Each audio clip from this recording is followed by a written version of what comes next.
तुम्हारी आर्मी का आलम यह था कि ये सियालकोट लाइन ऑफ कंट्रोल पे ऐसा फंटा लगा, सफेद झंडे लहरा कर इन्होंने भीख मांगी अपनी जिंदगियों की।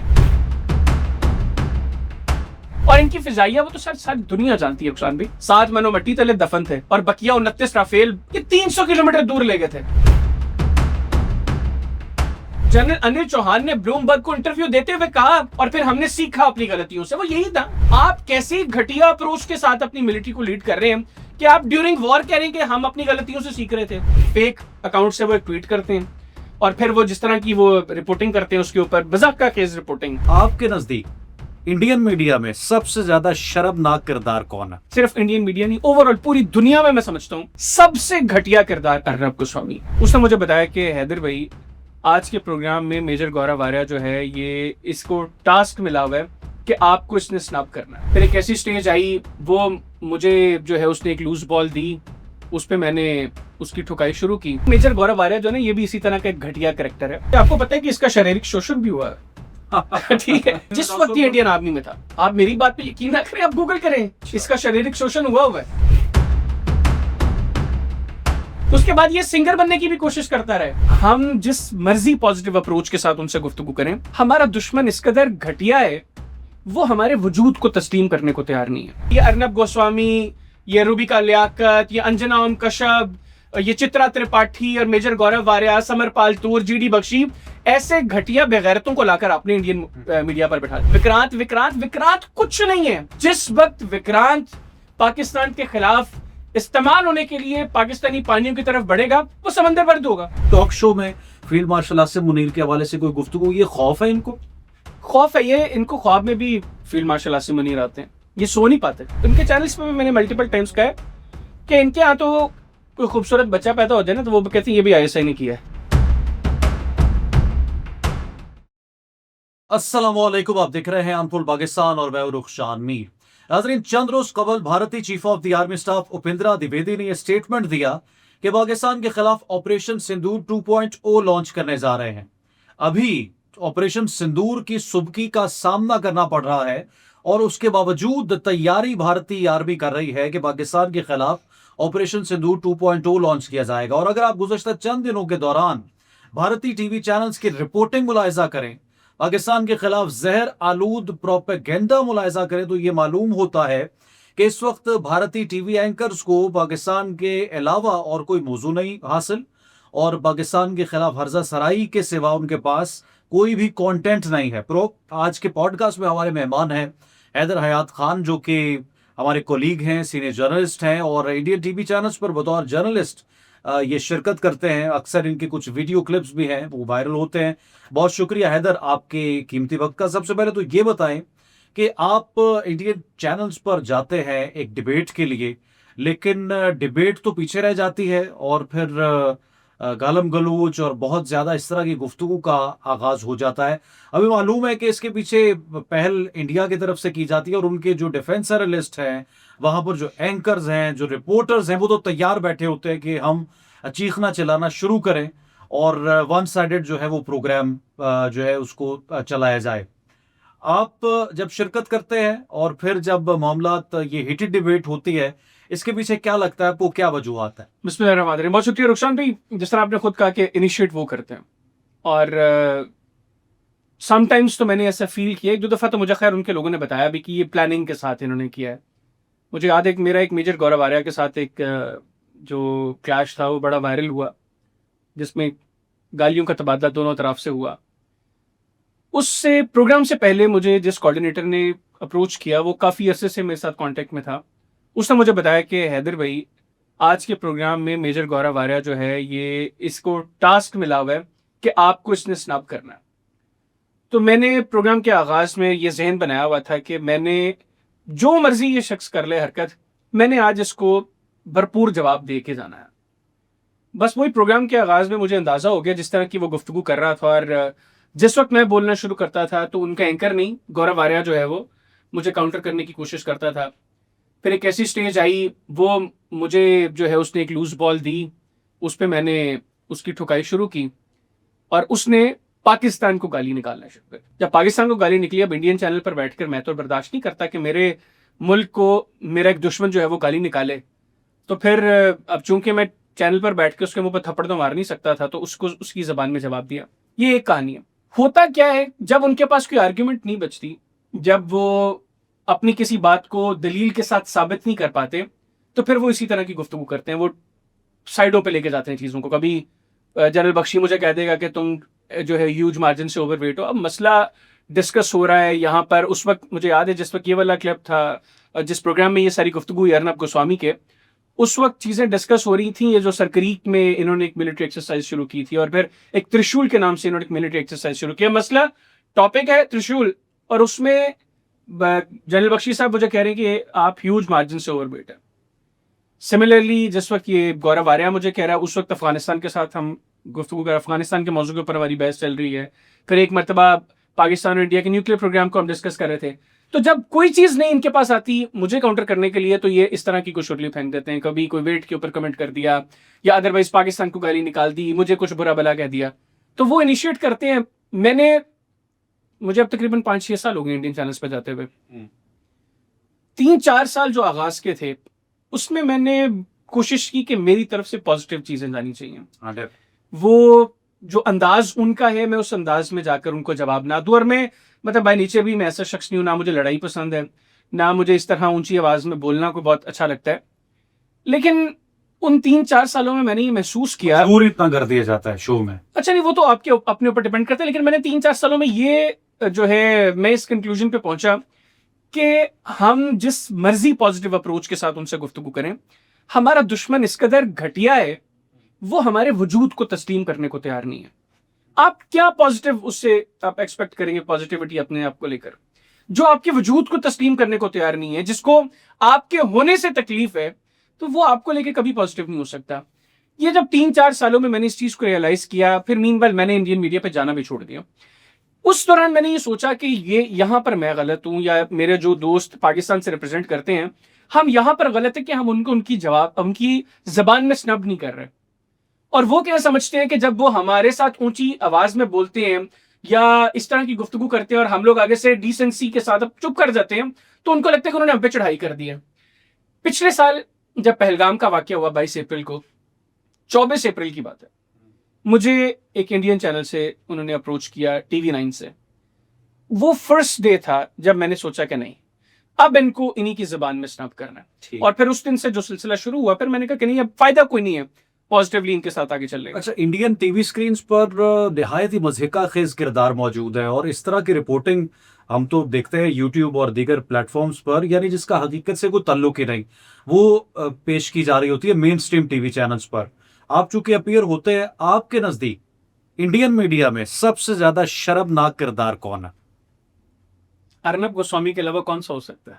अच्छा, उससे घटिया कैरेक्टर कोई नहीं है। सिर्फ इंडियन मीडिया नहीं, ओवरऑल पूरी दुनिया में मैं समझता हूं कि जितने भी टीवी स्क्रीन पर काम करने वाले लोग हैं, सबसे घटिया किरदार अर्नब गोस्वामी। उसकी मल्टीपल रीजंस है। अच्छा, एक तो वो शख्स जो है ना, वो आरएसएस के स्कूल ऑफ थॉट को फॉलो करता है। वो खुद भी आरएसएस से रहा है। उसकी फैमिली जो है वो अभी भी आरएसएस को जो है वो उसी के स्कूल ऑफ थॉट को फॉलो करती है। उस शख्स के दिल में पाकिस्तान से नफरत तो है, सो है।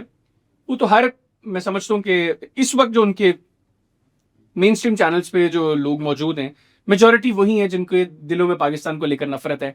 लेकिन ये मेरे लिए कोई क्राइटेरिया नहीं है जिसके ऊपर मैं उसको जज करूं। सिर्फ वो मुसलमानों को लेकर उसके दिल में जो नफरत है, दीगर इंडियन माइनॉरिटीज को लेकर, हिंदूज को, वो एक एक्सट्रीमिस्ट हिंदू मेंटेलिटी का बंदा है। सेकेंडली, जिस तरह आपने खुद का जो रिपोर्टिंग हम देखते हैं, या मैं उनके चैनल्स पे जाता हूं, तो जो उनका इंट्रो होता है और इंट्रो के अंदर वो जो रिपोर्ट्स चला रहे होते हैं, मैं हैरान होता हूं कि ये काम शायद हमारे यहाँ पे वो लोग भी डिजिटल मीडिया के ना करते हो जो व्यूज के लिए कुछ भी करते हैं। वो लोग भी इस कदर घटियापन पे नहीं उतर सकते जिस कदर घटियापन पे इनका मेन स्ट्रीम चैनल्स जो है वो उतरते हैं। और उनमें हर दूसरा उनका प्रोग्राम जो है उसमें यही कुछ हो रहा है।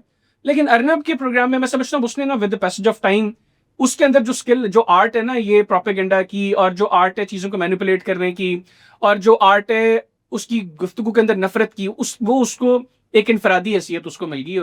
और मेरे नजदीक पूरी दुनिया के मीडिया में जो लोग भी स्क्रीन पे काम कर रहे हैं, सबसे घटिया जो है वो अर्नब गोस्वामी। हमने देखा है कि बहुत से दिफाई तज्जियाकार इंडियन टीवी चैनल्स पर बिला वजह चीख रहे हैं, चिल्ला रहे हैं, गालम गलोच कर रहे हैं और फिर फेक प्रोपेगेंडा, इनमें से किरदार जीडी बख्शी भी हैं आपका। General GD Bakshi. हाँ, जनरल जीडी बख्शी। और अक्सर लगता है कि वो बस चिल्ला रहे हैं, कैमरा ऑन हुआ है और वो चीख रहे हैं। आपको लगता है कि वो अपने सेंसेस में? वो दिमागी संतुलन तो बिगड़ा हुआ है उसका। अच्छा। आप उसकी गुफ्तगू अदरवाइज भी सुने ना, तो आपको अंदाजा होता है कि ये किसी नॉर्मल शख्स की गुफ्तगू नहीं है, नॉर्मल आदमी नहीं बात कर रहा। एक तो उस शख्स के दिल में इतनी नफरत है पाकिस्तान को लेकर, इतनी नफरत है पाकिस्तान को लेकर, मुझे तो कुछ अर्सा पहले पता चली बुनियादी तौर पर सरगोदा से है। अच्छा। जनरल बख्शी जो है, इसका ताल्लुक जो है ये सरगोदा से है। Before partition. जो उसकी फैमिली थी। बाकी जो उनकी आपने एक्सपर्ट्स की, मिलिट्री एक्सपर्ट्स की, डिफेंस एक्सपर्ट्स की बात की, रुखसान भाई, मैं इस कंक्लूजन पे पहुंचूं कि वो जो गुफ्तगू कर रहे होते हैं ना गला फाड़ फाड़ के, वो उनकी ख्वाहिशात हैं जो उनको मैदान जंग में उनकी अफवाज की तरफ से पूरी होती दिखाई नहीं देती। गुज़िश्ता साल के क्लिप्स आपके जहन में होंगे जब वो बाजू उठा उठा के वो मेजर गौरव आर्या कह रहा था कि INS विक्रांत भून डालो कराची को, कराची पोर्ट पे 8-10 ब्राह्मोस मार दो। याद है आपको वो क्लिप्स? जी, लाहौर में भारतीय फौज दाखिल होगी, लाहौर की बंदरगाह को कब्जे में ले लिया, आर्मी चीफ गिरफ्तार हो गए हैं, शहबाज शरीफ मुल्क से फरार हो गए हैं।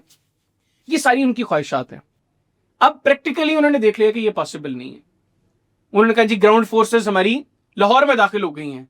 आलम यह था कि सियालकोट के अंदर हमने नक्शा तब्दील कर दिया था। वो क्या कह रहा था कि पाकिस्तानी बच्चा कोई आज अगर नक्शे की तैयारी कर रहा है, सीख रहा है कि नक्शा क्या है पाकिस्तान का, तो वो 2-3 दिन रुक जाए क्योंकि नक्शा तब्दील होने वाला है।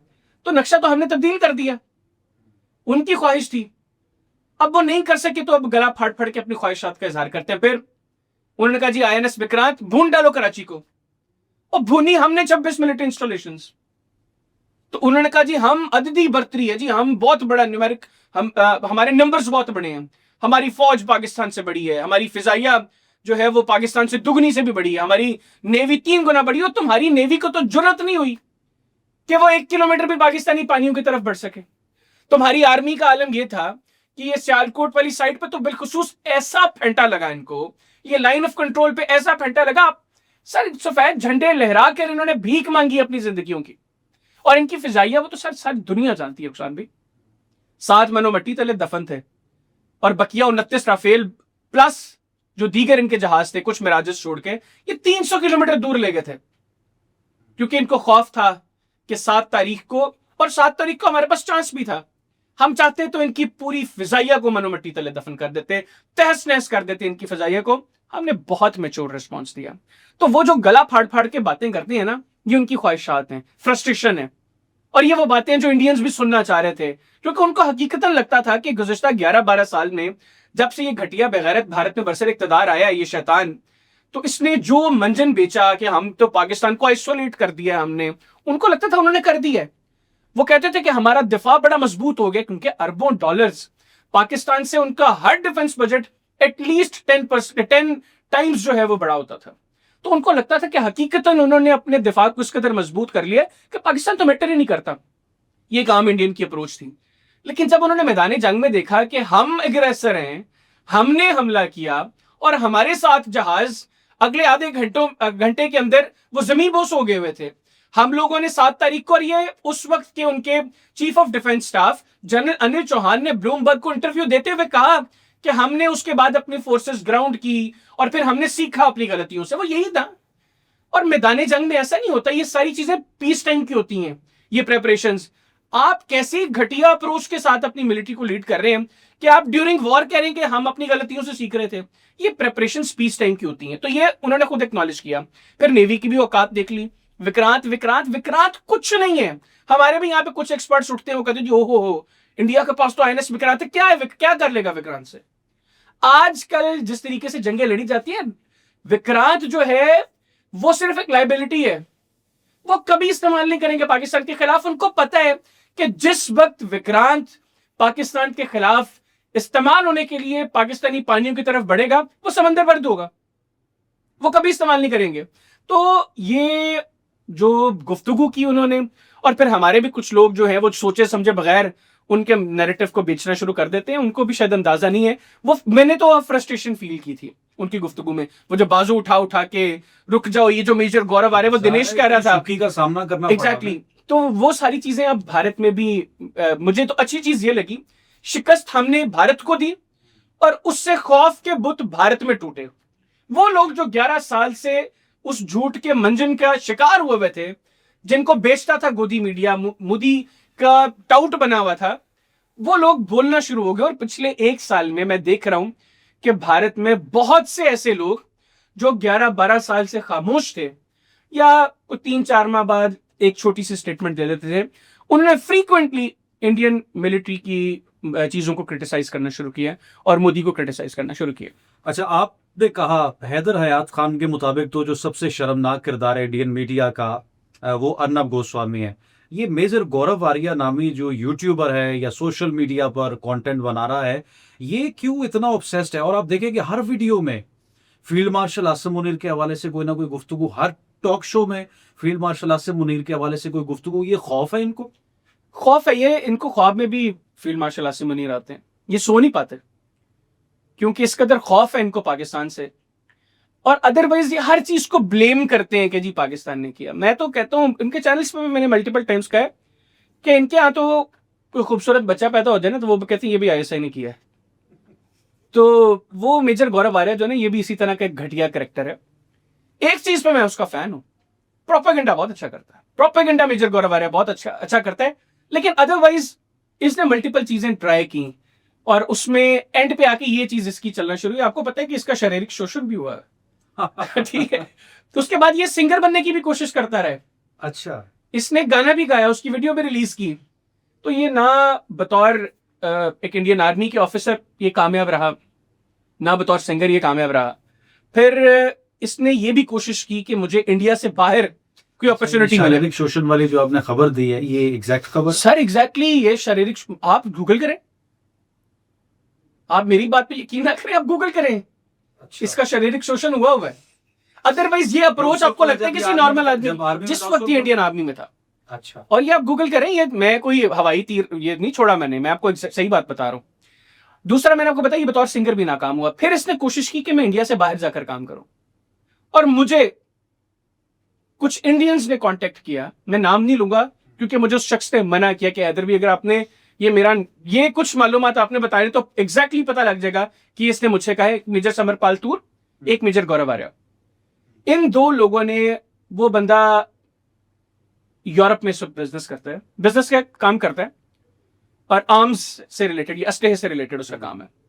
मेजर गौरव आर्या और मेजर समरपाल तूर वो दो खास हैं जो उसको मैसेजेस करते थे कि भाई तुम हमें भारत से बाहर निकाल दो, यहां पे हमें डॉलर्स कमाने हैं, हमें पाउंड्स कमाने हैं, हमें यूरोस कमाने हैं, यहां कुछ नहीं रखा हुआ, हम बड़े तंग हैं, हमें बाहर निकालो। और उसने मुझे स्क्रीनशॉट्स भेजे इनकी चैट्स के, समरपाल तूर और मेजर गौरव आर्या के, कि ये मुझसे ये बातें करते थे। फिर जो मोदी जब इक्तदार में आया, उनको ऐसे लोगों की जरूरत थी जो इंडियन मीडिया पर बैठकर पाकिस्तान के खिलाफ हर वक्त बकवास करें।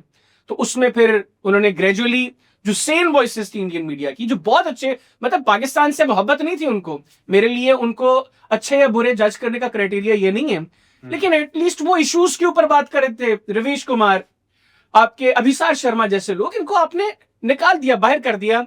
और ये अर्नब गोस्वामी, ये रूबिका लियाकत, ये अंजना ओम कश्यप, ये चित्रा त्रिपाठी और मेजर गौरव आर्या, समरपाल तूर, जीडी बख्शी, ऐसे घटिया बेगैरतों को लाकर आपने इंडियन मीडिया पर बैठा। कभी कभार तो मैं सोचता हूँ कि बेसिक क्वालिफिकेशन क्या है इंडियन टीवी पर? एक ही क्वालिफिकेशन है कि पाकिस्तान को बैश करो, पाकिस्तान के खिलाफ सुबह शाम। यानी आप अंदाजा लगाएं कि इंडिया के कितने इश्यूज हैं, पाकिस्तान से कई गुना बड़ा मुल्क है और पाकिस्तान से कई गुना बड़े इश्यूज हैं। रुखसान भी 70 करोड़ लोगों के पास, जिस मुल्क में वॉशरूम जैसी बेसिक फैसिलिटी ना हो, 70 करोड़ लोगों के पास, जिनकी 82% पॉपुलेशन की एवरेज इनकम 170 भारतीय रुपए हो, जो 2 वक्त का खाना नहीं खा सकते, जिनके किसानों का आलम यह कि डेली रोजाना की बुनियाद पर दर्जनों किसान खुदकुशियां करते हो, जहां पर अभी ये ईरान और अमेरिका की जंग के बाद हालत यह है कि एलपीजी के सिलेंडर लिए लोग कितारों में लगे मर गए, जहां के 25 to 30% जो उनकी यूथ है जो अनएम्प्लॉयड है। तो अभी कॉकरोच वाला, कॉकरोच जनता पार्टी जिस तरीके से वो इमर्ज हुई है, अनएम्प्लॉयड यूथ उसमें, तो उसमें वो भी सूर्यकांत जैसा घटिया मोदी के तलवे चाटने वाला ये जो सुप्रीम कोर्ट का चीफ जस्टिस है, जिसको उसने कहा हुआ है कि तुम यहां से जैसी फारिग होकर मैं तुम्हें राज्यसभा में लेके आऊंगा, वो काम कर रहा है जो मोदी को सूट करती है।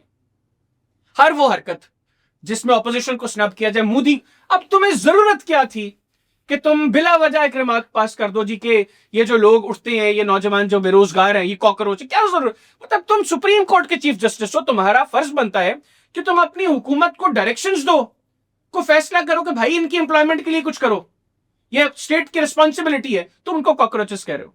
तो मैं तो ये भी कहता हूं कि ये जो कॉकरोच जनता पार्टी इतने मुख्तसर अरसे में, अब तो वो प्रोटेस्ट भी करने जा रहे हैं, इतने मुख्तसर अरसे में इनको जो फॉलोइंग मिली है ना, ये इंडिकेट करता है कि भारतीय नौजवान, भारत का सेन शहरी, वो नफरत करता है मोदी जैसे घटिया शैतान को। और वहां का मीडिया वो कभी इन इश्यूज को एड्रेस नहीं करेगा। आप डेली देखेंगे किसी ना किसी फेक अकाउंट से वो एक ट्वीट करते हैं, और फिर वो जिस तरह की वो रिपोर्टिंग करते हैं उसके ऊपर, मजाक केस रिपोर्टिंग, और उसके ऊपर 3-3, 4-4 दिन वो ट्रांसमिशन करेंगे। वो तो काम है उनका, यही वजह है, यही क्राइटेरिया। अच्छा, चंद दिन पहले उपेंद्रा द्विवेदी जो कि chief of the army staff है इंडियन, उन्होंने एक स्टेटमेंट दिया कि हम ऑपरेशन सिंदूर 2.0 लॉन्च करने जा रहे हैं और पाकिस्तान पर किसी भी वक्त बड़ा हमला कर सकते हैं। अभी पहले 6 तैयारे तबाह करवाए, जिस तरह से आपने भी बताया कि इंस्टॉलेशन मिलिट्री तबाह करवाई पाकिस्तान से। ये एक मीडिया स्टेटमेंट है या इंडिया अभी कुछ सोच रहा है ऐसा?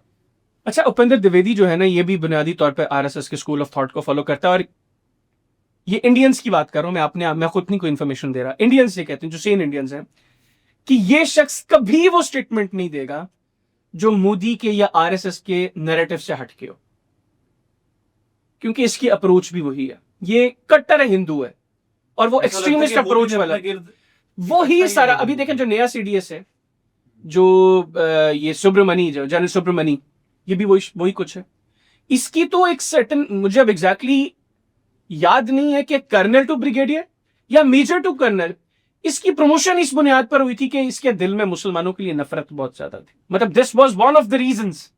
इंडियन आर्मी के अंदर एक ऑफिसर की प्रमोशन इस बेस पर हो रही है कि मुसलमानों के हवाले से इसके दिल में बड़ी नफरत है। फिर कहा जाता है जी कि वो पाकिस्तान और चाइना को लेकर बड़ा एक्सपर्ट है, उसने नॉर्दर्न कमांड में, सेंट्रल कमांड में सर्व किया होगा। बहरहाल, आपने उपेंद्र द्विवेदी की बात की, मैंने बताया ना कि ये आरएसएस की स्कूल ऑफ थॉट को फॉलो करता है, बुनियादी तौर पर उसका ताल्लुक भी आरएसएस से है। जो उसने कहा कि जी भारतीय अफवाज तैयारियां कर रही हैं ऑपरेशन सिंदूर 2.0 की, ये उसकी स्टेटमेंट साबित करती है कि भारत ने ऑपरेशन सिंदूर में शिकस्त तस्लीम कर ली। दूसरा, मैं एक आम पाकिस्तानी शहरी हूं, मैं आपके पॉडकास्ट में, इस प्रोग्राम में, मैं चैलेंज करता हूं उसको कि घटिया आदमी, तुम तैयारियां कर रहे हो, हम तैयार बैठे हैं, आओ करो कुछ। नहीं करेंगे। इनको पता लग गया कि अब ये कुछ करेंगे, जिस जगह से भी आने की कोशिश करेंगे। हम हर चीज का बंदोबस्त किए बैठे हैं। हमने, रुखसान भी, उन चीजों का भी बंदोबस्त किया हुआ है जो अगले 2-4 सालों में भारत जिनके एग्रीमेंट्स करेगा, या तो 2-4 सालों में भारत आएंगी, हम आज अल्हम्दुलिल्लाह उनका बंदोबस्त किए बैठे हैं। अगले 2-4 सालों में हम और बहुत चीजें इंशाल्लाह अपनी बास्केट में डाल लेंगे। तो ये उपेंद्र द्विवेदी ये सिर्फ वो स्टेटमेंट्स दे रहा है जो मोदी के पॉलिटिकल नैरेटिव को सूट करती हैं। आगे देखिए, यूपी में इलेक्शंस हैं, इन्होंने वहां पर मसाजिद शहीद करना शुरू कर दी, और अब तो मैं सुन रहा था इनकी एक है वो हिंदू रक्षा दल, उसका सदर पिंकी चौधरी। पिंकी चौधरी स्टेटमेंट दे रहा है कि योगी आदित्यनाथ से मैं मुतालबा करता हूं कि जो दारुल उलूम देवबंद है, जितने भी बिल्डोजर लगते हैं इसको भी आप गिरा दें। और मैं हैरान हूं कि ये जो अफगान तालिबान है वो उसके ऊपर खामोश बैठे हुए, वो भारत की गोद में जाकर बैठे हुए, उनकी कोई एसोसिएशन नहीं है। मुल्ला अमीर मुत्तकी तुम विजिट करके आए थे दारुल उलूम देवबंद को, और आज भारत में एक बड़े जो है वो फ्रंट का एक लीडर, प्रेसिडेंट, उठ के ये स्टेटमेंट दे रहा है, और वो अफगान तालिबान खामोश बैठे हैं, सिर्फ इसलिए कि तालिबान के इतनी क्लोज एसोसिएशन, उनको डॉलर्स चाहिए रुखसान भी, तालिबान लीडरशिप को उनको डॉलर्स चाहिए। आप देखें ना, उन्होंने रिसेंटली रूस के साथ एक डिफेंस पैक्ट किया। सर ये वही रूस था ना जिसके खिलाफ ऐलान जहाद किया था इन्होंने, तो तब तुम गलत थे या आज तुम गलत हो? जिस रूस के खिलाफ तुमने ऐलान जहाद किया, तुमने अफगानिस्तान के अंदर लोगों ने, आम आदमी ने उससे सफर किया, उसी रूस की गोद में जाकर तुम बैठ गए हो सिर्फ इसलिए कि तुम्हें डॉलर्स से गर्ज है। जो भारत तुम्हें दुनिया में दहशतगर्द जो है वो डिक्लेयर करवाने पे तुला हुआ था, उस भारत की गोद में बैठ गए हो सिर्फ इसलिए कि तुम्हें डॉलर्स से गर्ज है। तुम झूठा लिबादा ओढ़े बैठे हो मजहब का, और तुम डॉलर्स के एवज हर चीज बेची जा रहे हो। क्यों नहीं बोल रहे ना आज? कंडेम कर दो, चलो कुछ ना, कोई बड़ी बड़क ना मारो, एटलीस्ट कंडेम तो करो इसको। वो मसाजिद शहीद कर रहे हैं, तुम खामोश हो। वो दारुल उलूम देवबंद को गिराने की बात कर रहे हैं, तुम खामोश हो। अब गाजियाबाद में उन्होंने कल एक मदरसा जो है वो गिरा दिया, 2 मदारस बंद कर दिए कि जी सरकारी जमीन पे हैं। सन 2000 की रजिस्ट्रेशन डॉक्यूमेंट्स हर चीज द न्यूज इंडियन एक्सप्रेस, वो खुद द न्यू इंडियन एक्सप्रेस वो रिपोर्ट कर रहे हैं, इंडियन जरीदा है, मैं तो नहीं कह रहा, वो कह रहे हैं हर चीज उनके पास है। आप उनको सिर्फ इसलिए कि वो मुसलमान वहां पर है, आप उनको मुसलमानों की नफरत में एक के बाद एक मस्जिद शहीद कर रहे हो। मुसलमानों के लिए जिंदगी तंग कर दी है भारत में, अफगान तालिबान खामोश है। तो क्या मतलब ही कोई नहीं है उनको, कोई इस्लाम का, मुसलमान की तकलीफ का कोई एहसास नहीं है। एक ही मतलब है, डॉलर, डॉलर आने चाहिए। उधर रूस से भी डॉलर है। ये जो हमारे बड़े कुछ फन्ने खान बैठे हुए ना यहाँ पे, जो कह रहे ओहो हो, इंडियन मीडिया पे लगा होती थी S-400 दे देगा जी अब रूस अफगानिस्तान को। पाकिस्तान के इधर भी S-400 है अफगानिस्तान के पास, इधर इंडिया के पास S-400 है, पाकिस्तान तो फंस गया। और जाहिलो, 2018 में तुम्हारी रूस के साथ डील हो रही है S-400 की, 5 S-400 तुम्हें रूस ने देने थे। 2026 आके अभी पिछले हफ्ते चौथा S-400 उन्होंने तुम्हें दिया है। 5 अभी तक तुम्हारे पूरे नहीं हुए, अफगानियों को देने लगे वो S-400 दे दिया। हम 1 मिनट के लिए सोच लेते हैं कि रूस ने दे दिया अफगानिस्तान को S-400, तो तुम्हारे जो 2 पाकिस्तान को तुमने डिप्लॉय किए हुए थे पाकिस्तान के हवाले से, एक भुज में एक आदमपुर में, हमने वो तबाह कर दिए, हम ये भी कर देंगे। देने नहीं लगा रूस, लेकिन अगर देता है तो हम कर देंगे ना, हमें करना आता है तबाह, तुम ले लो, हम कर देंगे तबाह। वो जी एंटी ड्रोन सिस्टम्स रूस देने लगा है। रूस बेवकूफ है, रूस को नहीं पता कौन है अफगानिस्तान में इक़्तिदार में, रूस के अपने मतलब है, वो कुछ और लेना चाहता है इनसे, और वो अब आने वाले दिनों में देखेंगे। अगर आप कहते हो तो मैं आपको बता देता हूं। जी सर, रशिया और यूक्रेन की जंग जो है उसकी इंटेंसिटी फिर बढ़ रही है। अच्छा, वो चंद दिन पहले भी कुछ हुआ कि बहुत कुछ हुआ है। अब क्या रूस को चाहिए सस्ते भाड़े के फौजी। 4000 के करीब भारतीय इस वक्त रशिया में रूस की जंग लड़ रहे हैं, जिनमें रिपोर्टेडली 212 इंडियन फौज के सर्विंग ऑफिसर्स और दीगर जो उनका जो लोअर रैंक ऑफ जो उनकी आर्मी के लोग हैं, 212 जो पूछे बगैर बताए बगैर इंडिया छोड़ के रूस भाग गए। उनको लुक्रेटिव ऑफर्स दी उन्होंने कहा जी हम रशियन पासपोर्ट देंगे। उन्होंने कहा भाड़ में जाए इंडियन नेशनलिटी, भाड़ में जाए इंडियन फौज, रशियन नेशनलिटी मिल रही है, रशियन पासपोर्ट मिल रहा है, पैसे मिल रहे हैं, डॉलर्स मिल रहे हैं, उधर चल के उधर लड़ते हैं। 49 कैजुअलिटीज जो मानने हैं, वो 49 कैजुअलिटीज मानने हैं। 23 लोग मिसिंग हैं, जिनका पता नहीं जिंदा है, मर गए हैं, जख्मी है, किसी की कैद में है, कहीं गिरे पड़े हैं, कहां पे कोई नहीं जानता। ये वो है जो इंडियंस मान रहे हैं। मेरी रशिया में बात है, उन्होंने कहा 4000 के करीब हैं, जिनमें उनके सर्विंग ऑफिसर्स भी, रिटायर्ड भी और दीगर सिविलियंस भी। सिर्फ रूस नहीं, ये रूस को भी भाड़े की फौज इंडिया ने दी, यूक्रेन को भी, वहां पे सैकड़ों की तादाद में, लेस देन 1000। यानी यूक्रेन से भी पैसे लेके उधर जाके रूस के खिलाफ लड़ रहे हैं, इधर रूस से पैसे लेके यूक्रेन के खिलाफ लड़ रहे हैं। ये तो होगी एक भाड़े की फौज। अब दूसरे भाड़े की फौज उनको चाहिए जो सस्ती, और सस्ती वो अफगानिस्तान देगा, और वो तैयार है। और वो अब आने वाले दिनों में अफगान तालिबान जो हैं वो रूस की जंग लड़ रहे होंगे यूक्रेन के खिलाफ। ये this was the reason, otherwise रूस उनको थोड़ा बहुत दे देगा इस बीच। फ्रीलांस आर्मी, आप कह लें कि फ्रीलांस आर्मी या फ्रीलांस कि प्रॉक्सी वॉर लड़ने वाले उनको को चाहिए। अफगान तालिबान प्रॉक्सी के एक्सपर्ट है, आज इंडिया की प्रॉक्सी बने हुए रूस की भी बन जाएंगे। अदरवाइज रूस कभी भी उनको वो कुछ नहीं प्रोवाइड करेगा जिससे रूस को लगे कि कल को ये गलत हाथों में जाके रूस के खिलाफ इस्तेमाल ना हो जाए। अच्छा हैदर भाई, हमारे खित्ते में कुछ मैं देख रहा था सोशल मीडिया पर भी इस हवाले से, जो इस्राएली एजेंसी है मोसाद और इंडियन एजेंसी रॉ, इनका नेटवर्क यहाँ पर मौजूद तो है, लेकिन गुज़श्ता चंद महीनों में क्या आप देख रहे हैं कि बॉर्डर्स पर कुछ ज़्यादा एक्सटेंड हुआ है? देखिए, बिल्कुल ऐसी आपने बिल्कुल ठीक जज किया है। इनकी प्रेजेंस, ये कोशिश कर रहे हैं कि बलूचिस्तान की इशू को बहुत एक्सप्लॉइट करें। मैं कुछ कुछ थिंक टैंक्स हैं मिडल ईस्ट से रिलेटेड, मतलब अदरवाइज तो उनका आप अपेरेंटली उनको देखें तो आपको लगेगा कि ये मिडल ईस्ट फोकस्ड है, बट वो बुनियादी तौर पर मिडल ईस्ट के नाम पे बलूचिस्तान के इशू को एक्सप्लॉइट करने की कोशिश करते हैं। बुनियादी बैक एंड पे उनके भी इजराइल है, मोसाद है।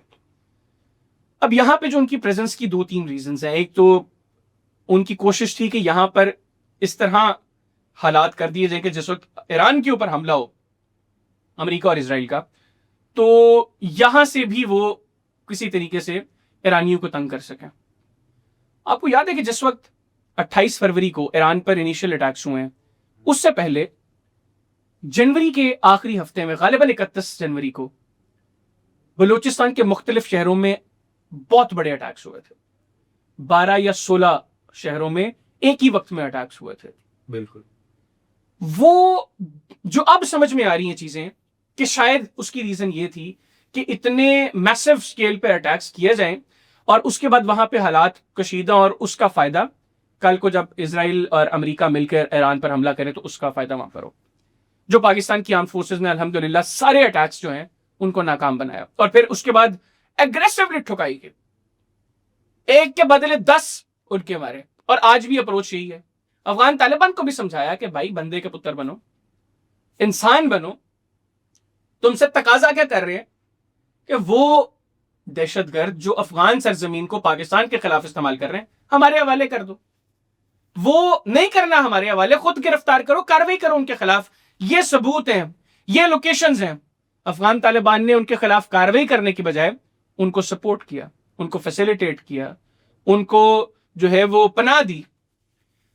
फिर उसके बाद जब वहां से उन्हीं लोगों ने बलूचिस्तान में, खैबर पख्तूनख्वा में हालात को खराब करने की कोशिश की, फिर हमने जवाब दिया।